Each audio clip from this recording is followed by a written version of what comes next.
Okay. And here we are. It's Wednesday, May 6th, 2020, and I would like to welcome you all to an online event with the Ontario Network of CAPC and CPNP projects. I'm really delighted to be here with our presenters, who I'll introduce to you in a moment, and with Blanca, who is a representative from Public Health Agency of Canada, and I'll hand things over to her in a moment. But I want to take a moment to welcome you all joining us this morning for our speaker presentation. And we're particularly excited to have this session this morning, not only because we have a couple of really fantastic and insightful women who are going to share their knowledge and their research with us, but also that we're here today in acknowledgement of World Mental Health Awareness Day on Wednesday, May 6th. So I think it's particularly wonderful that, that our speakers were able to make time in their busy schedules to come and share this information that they have to help us mark and acknowledge this day. Just wanted to say that, really excited. Now, a couple of things of housekeeping that I've already mentioned a few times, but I want to mention again that we do ask for everybody to keep themselves muted, and hopefully when I mute myself, you won't hear the trucks in the background again. And to keep off camera, because we are recording this session for our archives. And in case you haven't heard me say already, we do have closed captioning available for this session this morning. And you would just need to enable that by clicking on closed captioning as on your Zoom toolbars. And we will be going until 10 o'clock. And I would like to kick things off by offering a land acknowledgement. So I invite us to just take a moment to bring ourselves fully present and to take a moment to offer gratitude. And our network, our Ontario network of CAPC and CPNP projects, acknowledges and gives thanks to the First Peoples of the territories where we all work and serve, along with other Indigenous peoples, for sharing their land in order for us to continue in our work with families all across Ontario. So with that, I would like to welcome Blanca just to unmute herself, and she was going to just say hello before we hand things over to Mary and Margaret. Hey, Blanca. Hi, yes, thanks, Sydney. I just wanted to welcome everyone to our celebration and recognition of World Maternal Mental Health Awareness Day. Today, May 6th, the rest of the week and the rest of the month of May, over 39 countries and 150 global partners will be coming together in some form to celebrate. Well, this year it will be mostly online, to celebrate and highlight the importance of maternal mental health. We know that 2 in 10 women across the world experience a mental health concern. Many of these come about in their pregnancies, and over 75% of women never are able to receive any treatment or diagnosis for their concerns. So this day and this month, you know, it's just a symbolic time to raise awareness, to reflect on the work that we do and profile our work as well. So I'm very excited that Margaret and Mary were able to join us today to share their knowledge and their expertise of the great work that Breaking the Cycle does in support of moms and people with mental health concerns. So thanks again for joining us, and I hope that you're able to take part on the many different events that will be happening, both in Canada and across the world. So thank you. And thanks to Sydney for doing all the back work and getting us all here today. Thank you. Thank you, Blanca. One last piece of housekeeping is hopefully everybody has found the chat window, and that's a great place to put we'd love to see your introductions, where you're from, to ask questions. And we will be saving your questions for the end of the session. So feel free to type them in there as you think of them, and Blanca and I will gather them, and our presenters will, we have some time at the end for that.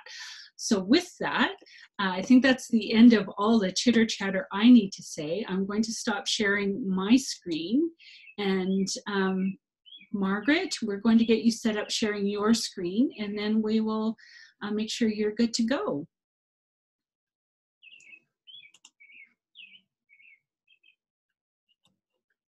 And if you're on video, please make sure that you're off video now. Okay, great. Now I've lost Mary and Margaret. Why is that? Are you both there? I'm here. It's Margaret. There we go. I found you again. I had a little moment of panic, but we're all back. Great. So Margaret, Mary, it is wonderful to have you here from Mothercraft Breaking the Cycle. And I will, I think everything looks great, so I'm going to go off camera myself and hand things over to you. But please, if you need anything, just let me know, okay? So I'm happy to introduce Margaret, Leslie, and Mary Motz. And here we go, all right? Okay. Well, good morning, everyone. It's Margaret. I'm going to start the presentation. Mary will follow, and then I'll come back right at the end just to do a little bit of a summary. But I just wanted to thank all of you for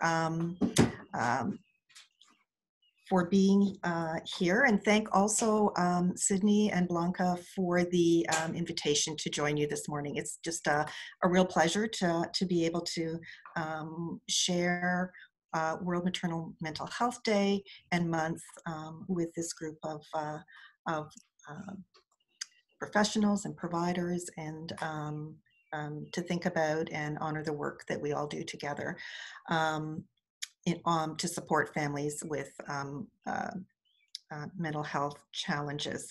What we're going to do during this presentation is I'm going to present a very brief context introduction to the two studies that we're going to be describing. There are two research studies that were conducted through Breaking the Cycle.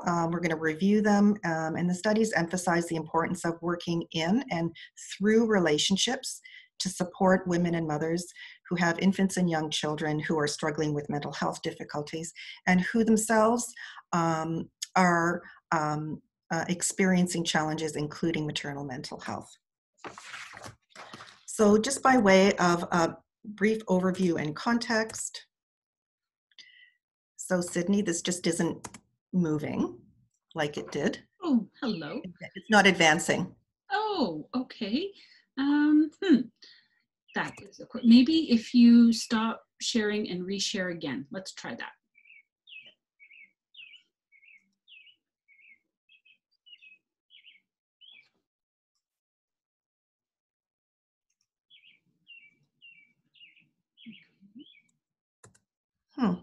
Oh dear. Perhaps if you bring it up again, and maybe that it's that your PowerPoint, you might need to like click on it to select it there, so that your computer knows that's what you're talking about. Does that make any sense? Okay.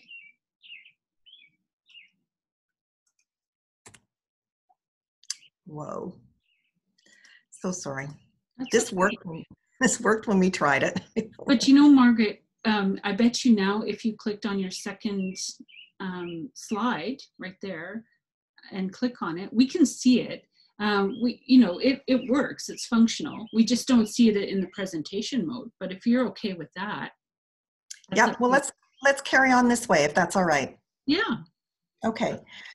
So just by way of context, so you know the sort of the context of the research studies that we're going to be presenting. They were conducted at Breaking the Cycle, and very briefly, we're a CAPC and a CPNP funded program through the Public Health Agency of Canada.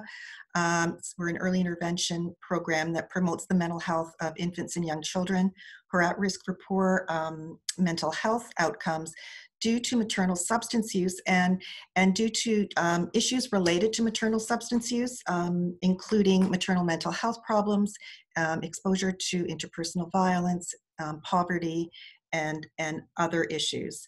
And as we all know, infant and early childhood mental health is the developing capacity of the child from birth through the early years to experience, regulate, and express emotions, to form close and secure interpersonal relationships, and then to explore the environment and learn. So when we think of that definition of infant and early childhood mental health, and we think about it as a definition applied to adult mental health, we can a little bit understand the challenges and the mental health challenges that are often experienced by the mothers who are engaged in our Breaking the Cycle program. I'll describe more specifically the mental health issues that are experienced by the moms we see, and probably by many of the moms that you see in your programs as well. But really, in terms of those psychological symptoms, if you think about it, they really do mirror these issues related to the expression, regulation of emotions, the capacity to form relationships with other people, and the capacity to be able to engage adaptively in their environment and learn. Oh, I have to do it this way. So in our program, we see what we call two clients or two participants, as all of you in CAPC and CPNP do. We see mothers and women, pregnant women or families, and infants and young children. So in our program, we are specifically engaging women who are either pregnant or parenting young children under the age of 6, who are experiencing problems of substance use and recovery, and who are interested in accessing support around their substance use, as well as their young children who have been exposed to alcohol or other substances either during the prenatal period or during the postnatal period. So while we know that substance use exposure for the moms and for the babies for us is the identifying kind of characteristic that brings families to our program, and that also brings families to the attention of other programs and other systems, we fully recognize and we consider substance use, maternal substance use, as a symptom and an expression of other challenges experienced by mothers and young children. And those other challenges, other underlying challenges, primarily include the experience of mental health or psychological symptoms related to trauma. And so we're going to talk a little bit more about that as we go along. The other condition of risk that is always associated, is often associated with maternal substance use and mental health problems, is they're often isolated or marginalized from professional or personal supports. And those professional and personal supports are really critical in mitigating the risks and promoting positive outcomes for moms with mental health problems or substance use issues. But often these are families that are hesitant to engage with service providers for a number of really understandable reasons that include fear of and guilt about their substance use, or fear about engaging, what will happen if they engage with service providers, stigma of mental health, stigma of substance use, and perhaps they've experienced that stigma with other service providers or systems, their own trauma history, and also perhaps they've experienced past negative experiences with other professionals or service providers that make it really difficult for them to reach out to us for help. So our program, like many of your programs as well, is designed to be a response to that alienation or marginalization from social supports for families that experience multiple conditions of risk.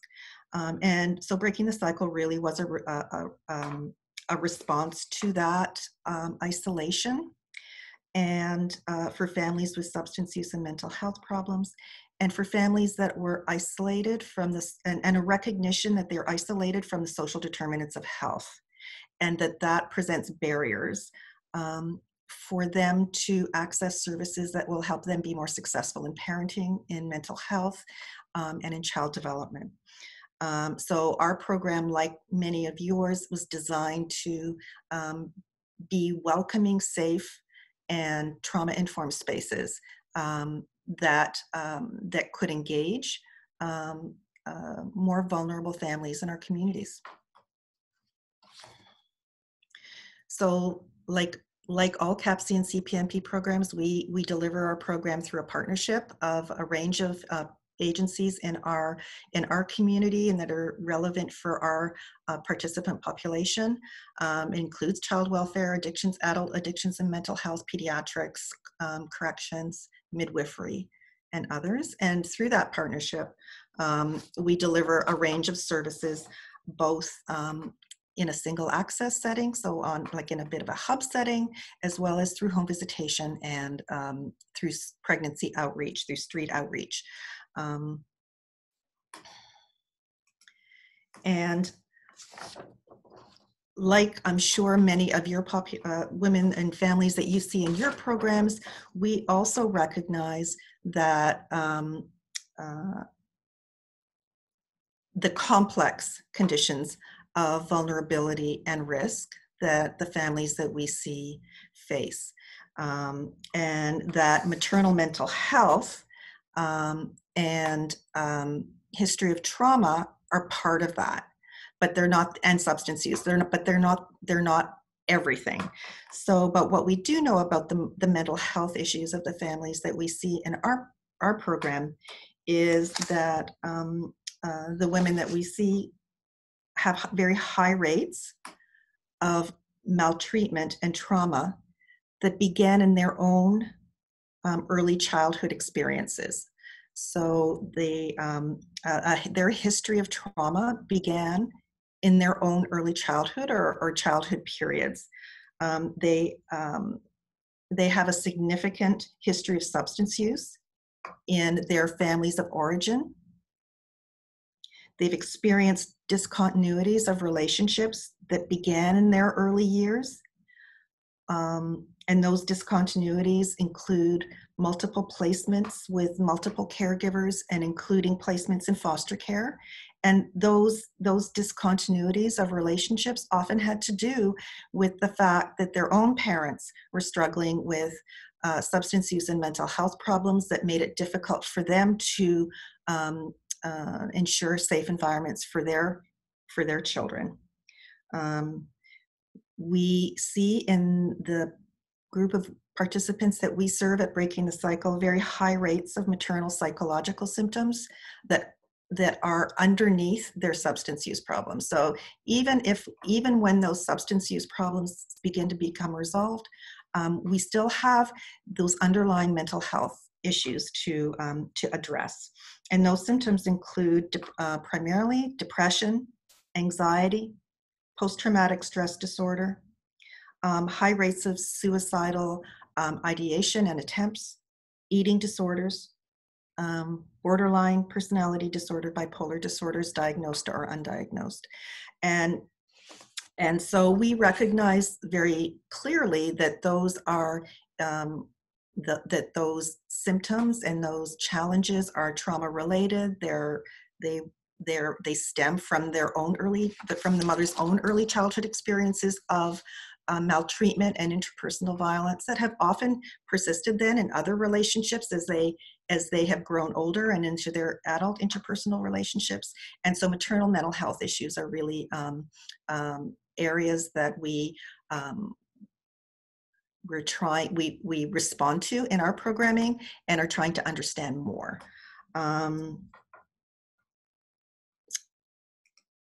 So we then recognize that, you know, we're trying to respond to mothers' trauma histories, their mental health problems, substance use recovery, and poor social supports, as well as poverty.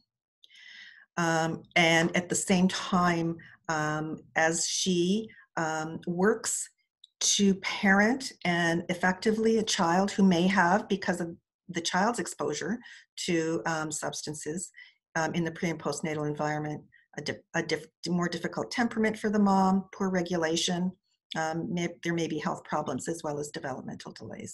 So we're looking at when we're thinking about responding to maternal mental health problems, doing that in the context of this relationship.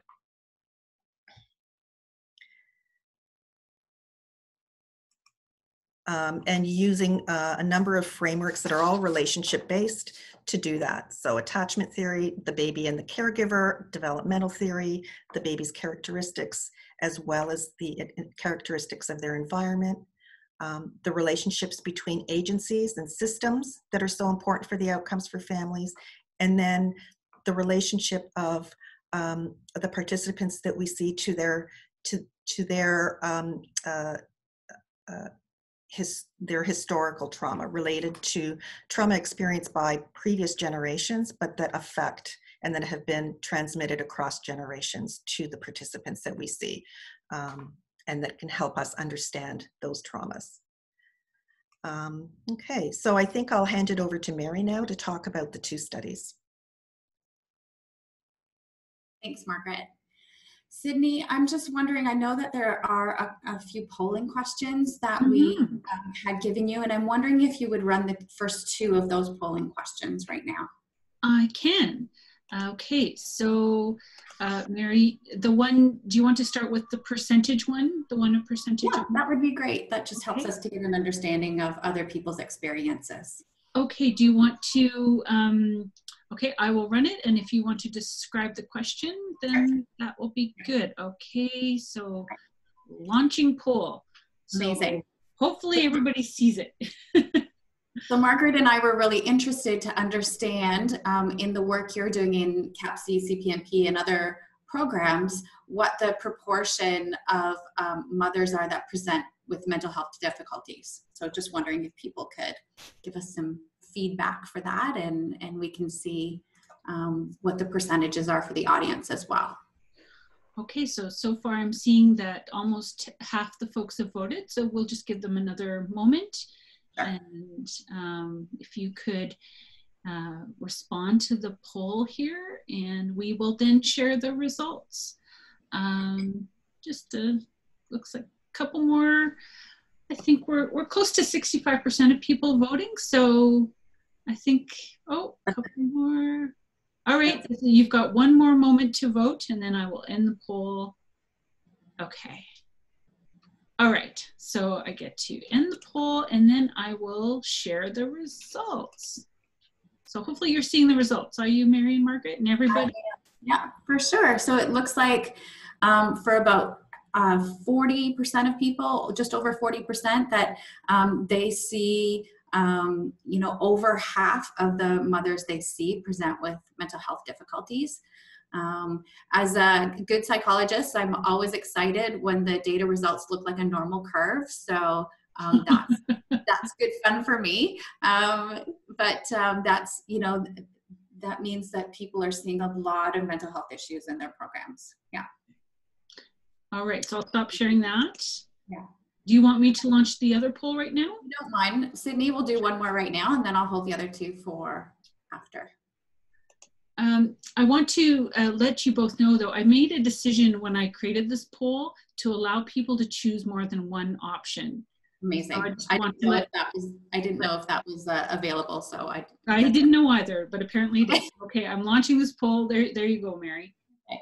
And so then our other, you know, the other thing that we were interested in right away is just to understand what mechanisms that people's programs were using to build capacity for staff to respond to those high rates of maternal mental health difficulties. So some of them that we thought of, and that could be really important, are around reflective supervision, professional development that could be internal or external to your organization, whether there are policies and practices that address maternal mental health difficulties and the support for that. None of the above, or more than one of the above. So maybe we'll give people a chance to respond to that. Yes, people are voting away. That's great. We'll give you another couple seconds. So make sure to click, and remember you can choose more than one of the options. Okay. Okay, I think voting has sort of eased off. Oh, a couple more people. Okay, we'll give you one more moment here. And then we will close the polls. All right. There, so hopefully you're seeing that. I am, for sure. Okay. And not expecting a normal curve this time because people can pick more than one. So just for the other geeks in the audience that are interested in that as well. But it looks like professional development, almost two-thirds of people are responding that their program builds capacity for staff using professional development. And you know, I think particularly relevant at this period of time when we're all accessing a lot of professional development. So that's great. But also good to see that almost a third of people are using more than one of the above. Great. Okay. Shall I, I'll stop sharing now? That's great. Yeah, thanks, Sydney. You're welcome. So thanks to everybody for coming to the presentation, and I appreciate the chance to be able to share the results of a couple of research studies that we conducted here at Breaking the Cycle. Like all of your CAPC and CPNP programs, we have been evaluating our program since the beginning of time. This relates to two particular research studies that we did. And the purpose of these was really to examine the efficacy of the model that we use to see women with mental health and substance use problems and support them and their children. The first study is related to comparing the model that we use at Breaking the Cycle, which is consistent, and I'm not going to say it every single time, but I know that the way that we work and the way that Margaret described is very consistent to all CAPC and CPNP projects. So it's, so I feel like it a little bit relates to all of our work, but examining the efficacy and the way that model works in comparison to more traditional models for treating women with substance use and mental health problems. So that was the first study. And the second study is really looking at how mothers use service in our program and what that service usage looks like. So I'll briefly present those results so that we have time for some discussion and questions at the end. So Margaret, maybe the next slide, please.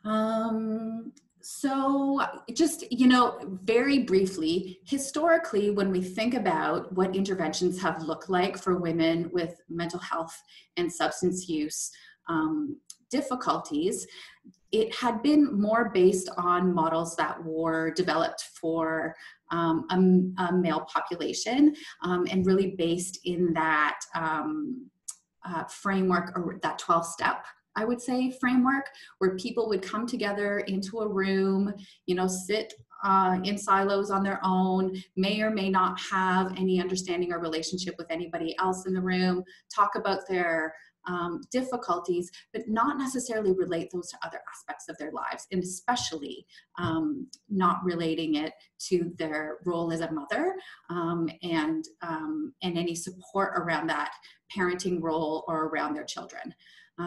So then as we move forward a little bit in time, there was a recognition, so the next slide, Margaret, there was a recognition that women are mothers and need to be supported in the context of that mothering role. So more contemporary interventions for mental health and substance use issues have talked to women about their parenting role and maybe offered childcare for parents, but there wasn't that integration that we have in CAPC and CPNP programs, where we think about the mom and baby dyad, so that 3-client approach that Margaret was talking about. And what we see in our programs is the next slide, what we call a relationship-focused intervention. So interventions that occur in relationships, and not only in relationships with that mom and baby, but in the context of nurturing and supportive relationships in our programs. So we're really focused on those trauma-informed principles that Margaret talked about, where we're thinking about safety for the family, thinking about safe relationships for staff, between staff and clients, and even, you know, relating to policies and procedures around safety and integration of the family perspective with the interventions. So we wanted to look at, and I know some of my slides are going to be a little bit busy, and I'm sorry, but I'm going to walk you through them. But the first study was looking at comparing that relationship-focused model that we have in CAPC and CPNP to that more contemporary model of intervention, where there was a recognition of that maternal role, but not necessarily intervention occurring dyadically or within that relationship-focused framework. So in the top left-hand part of the slide, you'll see I have CI, which is contemporary intervention. And the next part of the next block is relationship-focused intervention. So those were the interventions we were comparing. And we hypothesized that both of those treatment models or intervention models would, they both recognize the parenting role, but it was those relationship-focused interventions that offer that framework at all levels of service and that dyadic focus. So what our expected outcomes were that for all of the interventions, there would be a reduction in substance use and some improvement in mental health symptoms. But it was only through that model of a relationship-focused intervention where we would see an increase in maternal relationship capacity, which would ultimately lead to even greater impacts on substance use and mental health. So that, and maybe we don't, so there were, you know, we had a program within Ontario that was an addiction treatment program, and that recognized that women have a maternal role and talked to women as parents. So that was, again, that CI. And so we looked at this study over time and measured outcomes at 2 time points. So in that first time point, here at Breaking the Cycle, we had 121 moms, which there was some attrition to 54 for time 2. And then for that other intervention that we compared ourselves to, there were 50 at the beginning and 21 at the second point. So there was kind of an equal attrition of participants in both programs. The measures we looked at, so we looked at addiction-related measures. So looking at women's confidence that they could resist substance use in high-risk situations, and also an addiction severity measure. With respect to maternal mental health, we looked at depression and anxiety, as Margaret mentioned. Those are 2 of the most prevalent mental health difficulties that we see with our families.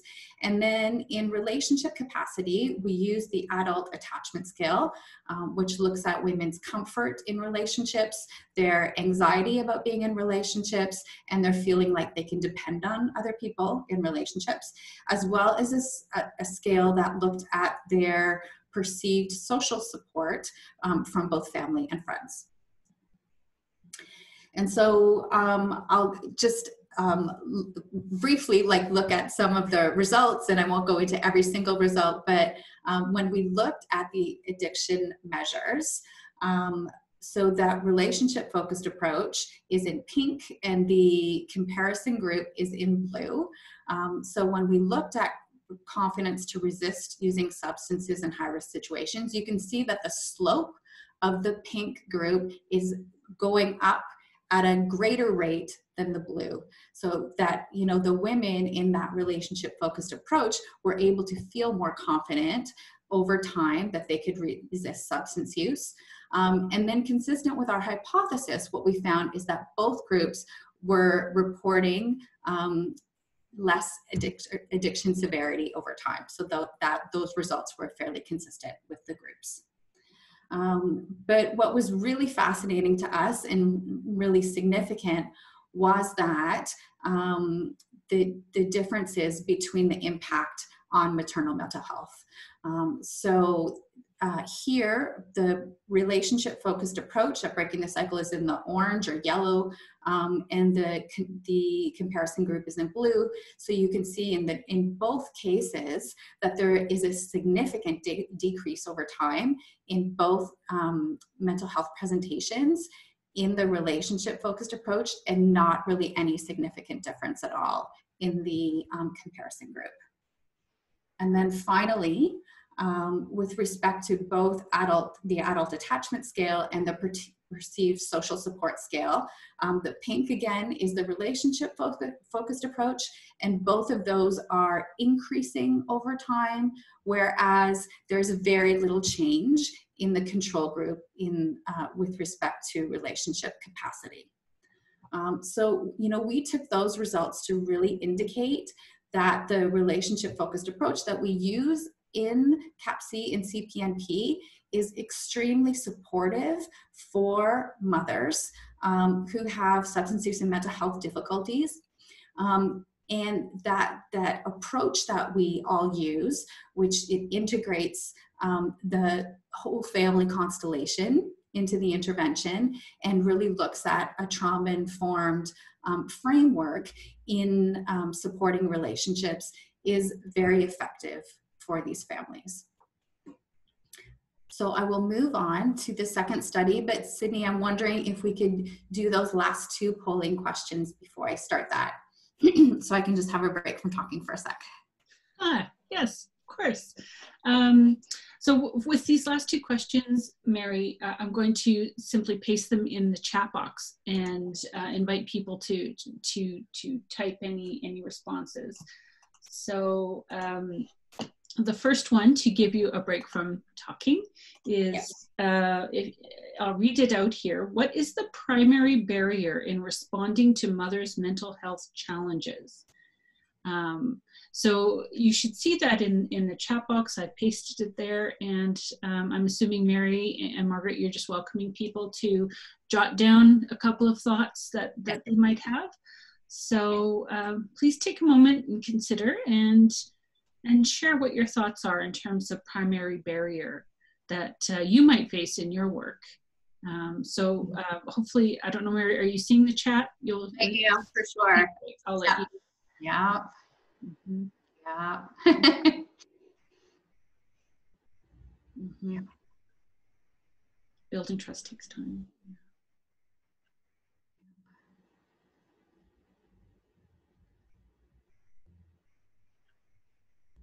Mm-hmm.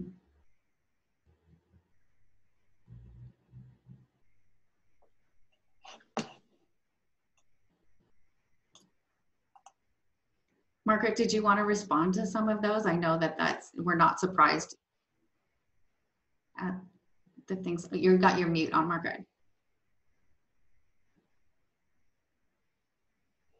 I'm just not seeing them. I don't have that up. Okay.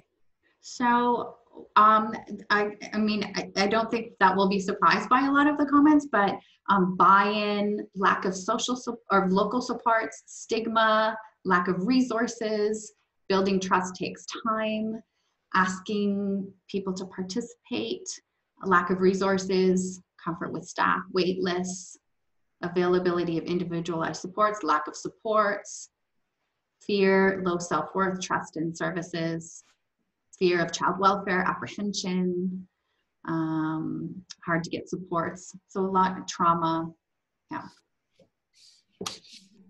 Definitely those would, I mean, those are a lot of the same comments we hear from people, and that that we know that communities struggle with. But the other thing we wanted to know too, and if people would be willing, is our second question is around talking about what works and what successes you've had with respect to supporting women with mental health challenges. So,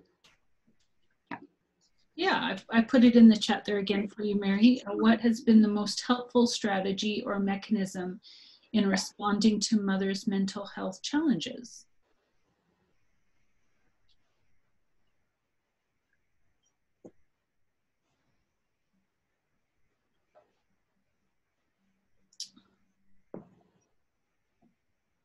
So if you have any thoughts on that, feel free to share them. There we go. So warm, non-judgmental environment, meeting the mother where they're at, going slow, having services come to our program directly and consistently. Yeah.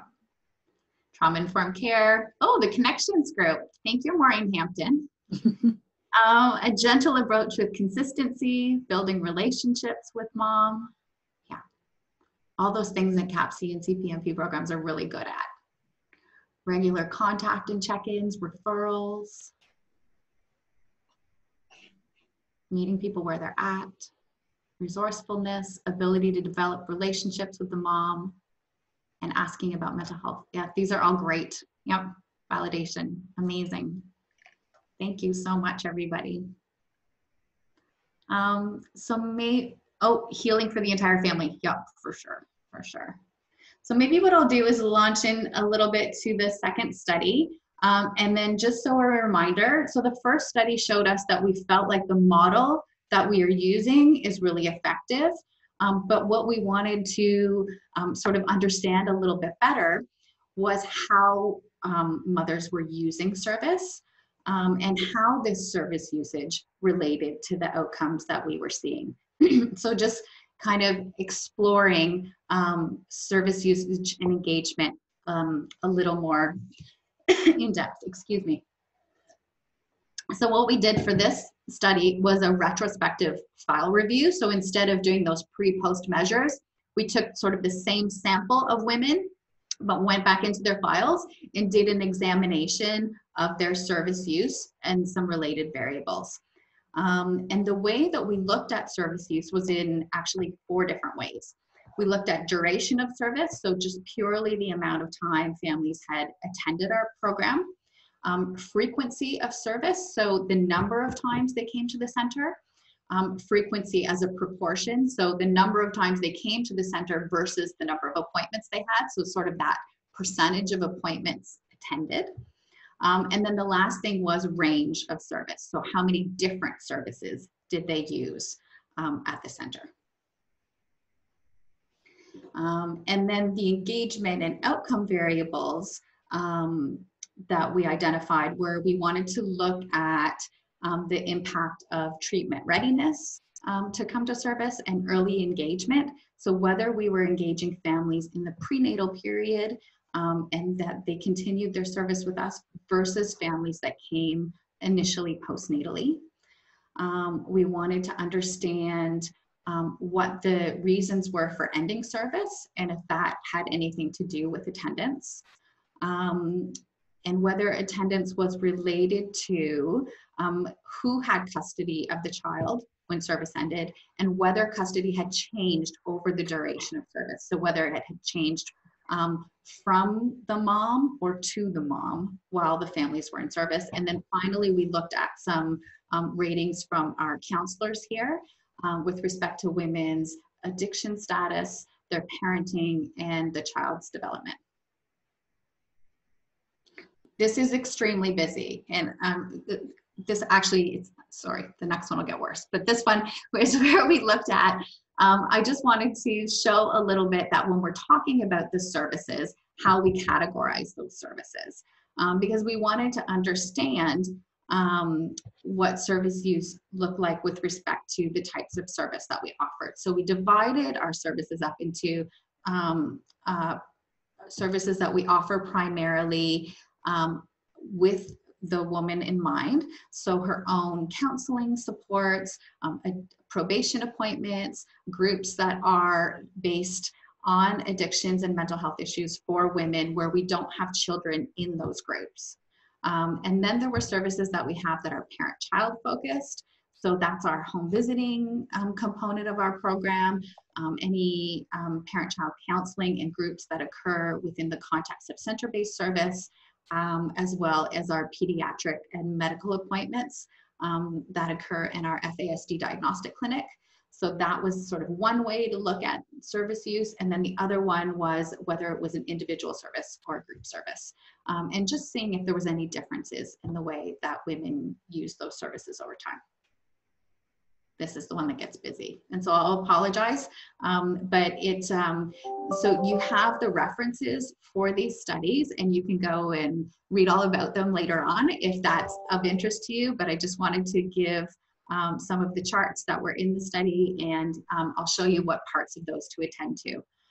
So you'll see on the column, on the first column, there's exactly those things that I just outlined, how we looked at service use, which with respect to duration, frequency, and range of services.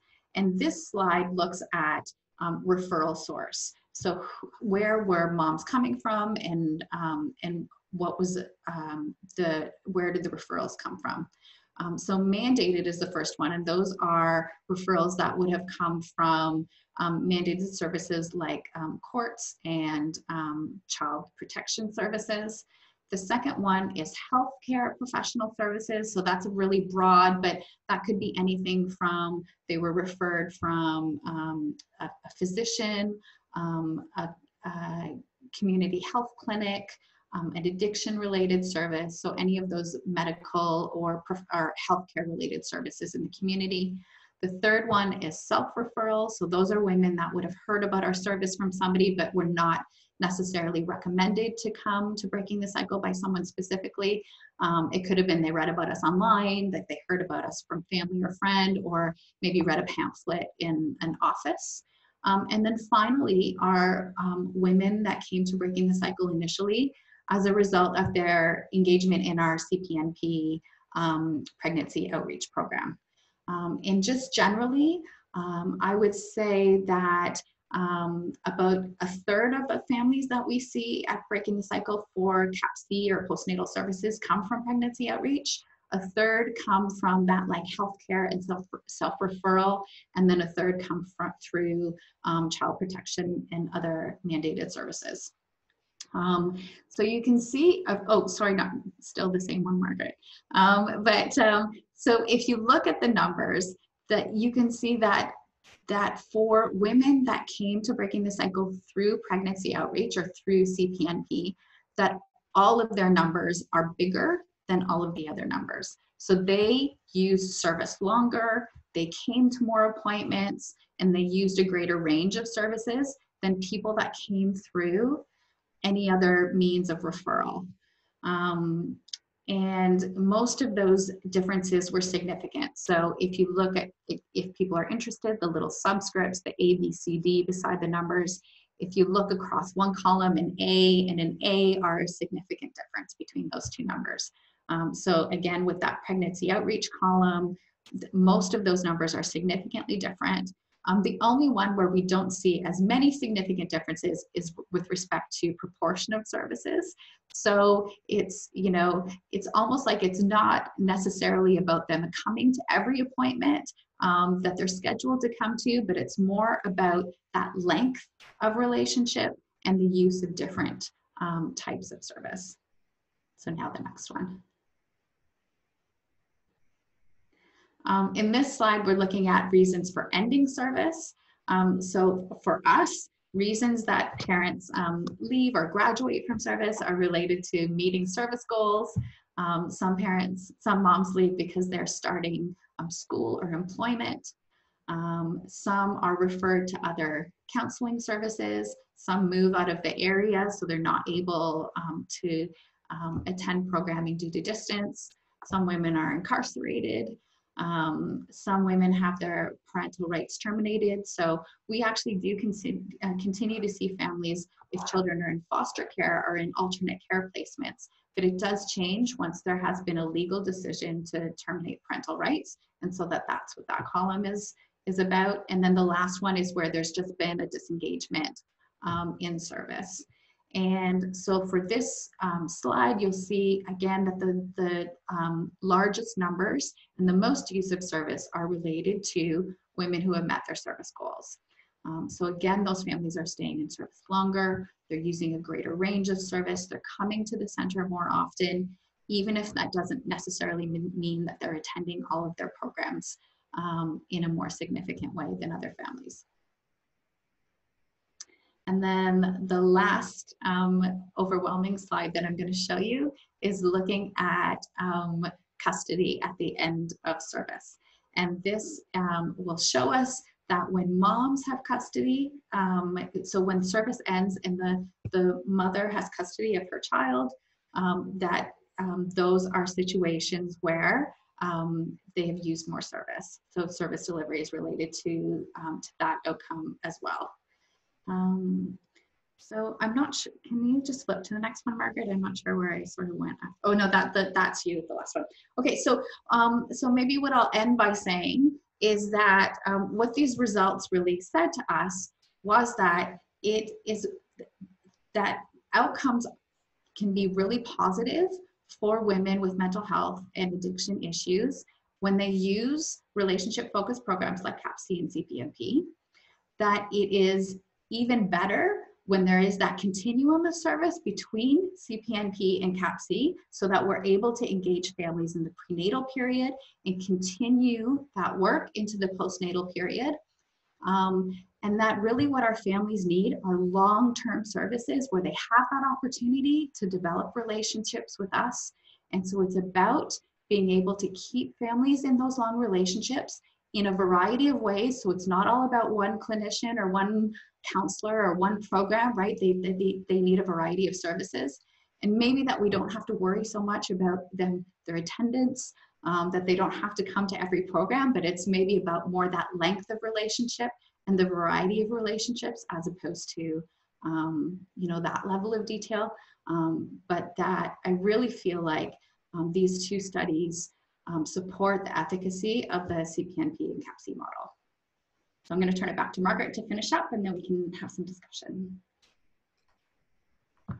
Okay, well, thanks, Mary. I'm just going to draw some conclusions for our programs and sort of talk a little bit about policy implications. Mary's sort of summed up some of these, so I'm just going to fly through them so that we have time to talk. But I think both of those studies sort of help us understand the importance of taking a social determinants of health perspective on both understanding the families that we serve in their totality, but also in understanding how we should deliver service in terms of so that families feel that that we are addressing their whole family and understanding the whole context of their family. So delivering services that are comprehensive, that include parenting programs, as well as food security, as well as mental health, as well as a range of other programs that we deliver within our CAPC and CPNP programs, that those programs are integrated so families feel like they're receiving programs that relate to one another and really that represent their whole experience as opposed to parts of their lives, and addressing sort of just some of their issues, and that they should be cross-sectoral. And that means just that we, in terms of how we deliver service, but also I'm going to go to sort of how services are funded, that we work hard to make the experience for families receiving these comprehensive and integrated services not feel siloed, so that they feel like they're coming to one program, which they do when they come to our CAPC programs, and that they don't realize that our programs may involve the integration of 9 or 10 different community partners, that it may involve the integration of 6 or 7 funding streams. So if some of you were responsible for writing annual reports last week, I wrote them for Breaking the Cycle, and it involved 7 annual reports, because there are 7 different funders, pieces of funding that are kind of attached to that core funding, which is so important, which is the CAPC and CPNP funding. That's what allows us to kind of add pieces of additional funding to create these comprehensive programs that families think are one program. They think they're coming to one CAPC program, and what we've done is recognize the social determinants of health components and made those available to our families. So the importance of the next is the importance of our programs being relationship-based, both at an interpersonal level, focusing on the relationships between mothers and their infants and young children, but also our relationships with families and mothers, understanding relationships related to the intergenerational transmission of trauma and relationship problems, and that those get transmitted through the parenting relationship, and then systemic relationships, those relationships with our service partners, including those service partners that are difficult for sometimes our participants to engage in, like child welfare,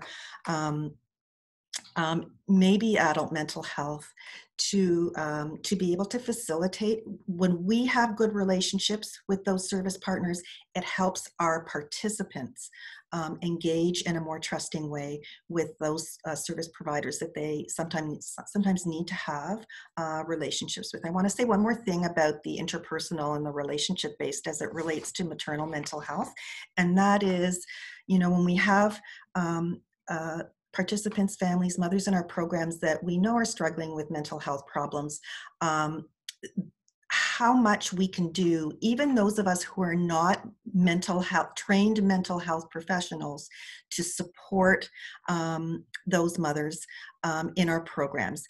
And a relationship-based approach means that they can receive enormous support related to their mental health symptoms by having a relationship that's safe, that's trusting, that's caring, that's consistent, that's predictable, that's reliable, that involves somebody who listens.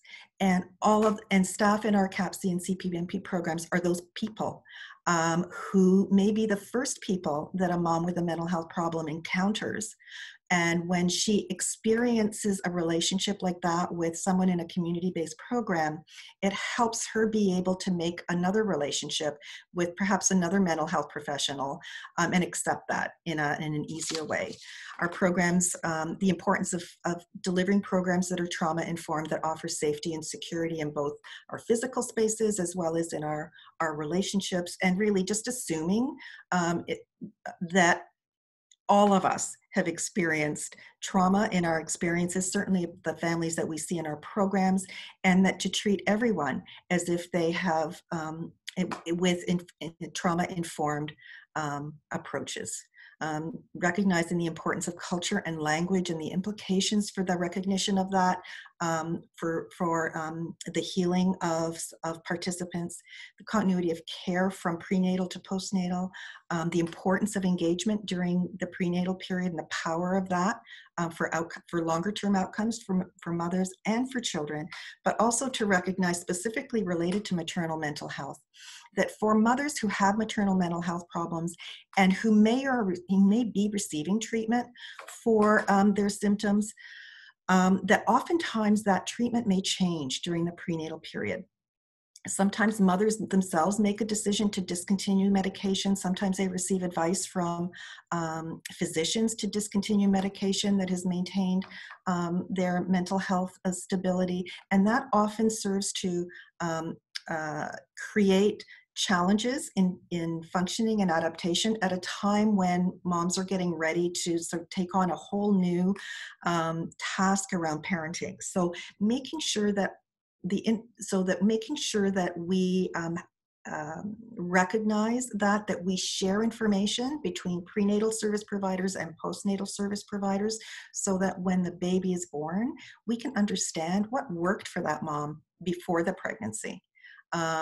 And so that things sort of don't go awry because simply we haven't shared information. And sometimes prenatal care providers are like, they close when the baby's born, and then a whole different bunch of people start delivering postnatal services. And what we need is just more continuity across that span. And then duration.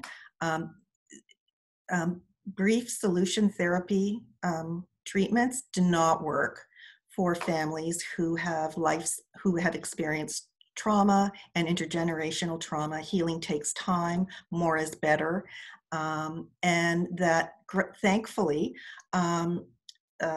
through the CAPC and CPNP funding, we have that flexibility to maintain families in our services, that there aren't sort of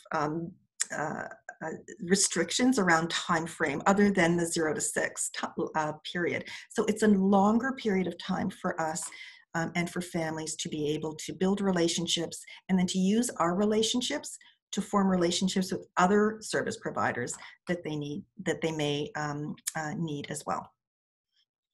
So I think that's it for us. I feel like we've probably gone too long, but I'll hand it over to you, Sydney, and thank you very much for your attention. You're very welcome. There was only one question. I don't know if you have time to answer, but it's the question was, is the relation-focused service that Mothercraft provides, would you describe it as evidence-based? Yeah, it may be a big question for but do you have any thoughts on that? Well, you know, I think that what we've done here in the context of these studies, and the reason that we went to the extent to have a control group study, was so that there could be some evidence for this type of model.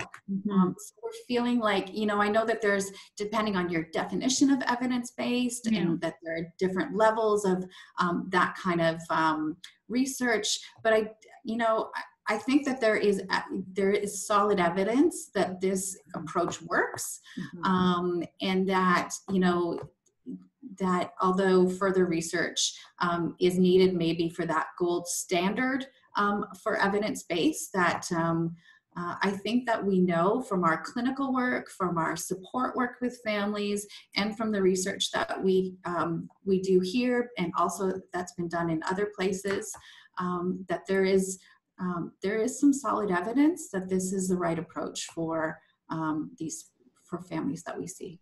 Right. Thank you so much.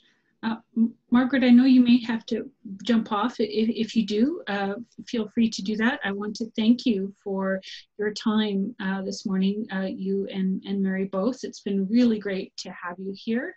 And I want to thank everybody who's joined us. It's been great to spend time with our CAPC and CPNP colleagues this morning, acknowledging World Maternal Mental Health Day. So thank you so much. And one last little comment, that if you do have an interest in maternal mental health and want to continue to learn and talk about it, our network does indeed host a maternal mental health community of practice. And if you're interested in participating in that group, just send me an email and I'll get you all the details. So with that, final thank yous to Mary and Margaret for sharing your this amazing work that you've done to capture and learn from the work that you're doing, which, as you say, is resonant of the work that we're all doing in our programs across the province, and to have that affirmation through these studies of what we know in our bones, of what's important in connecting with women and families, and to be able to have these sort of numbers and that evidence that we're talking about growing around it. So that's such important work. Thank you so much. And with that, I will let you go because I know your time is ticking. So thank you. Have a lovely rest of the day, Mary and Margaret. And thank you to everybody else. And I hope the rest of your day is wonderful. And we will connect again soon. So take care. And thanks so much, Sydney. You're very welcome. If you're still there. Yes, thank you. Thanks, everybody. Take care. Bye. Bye-bye.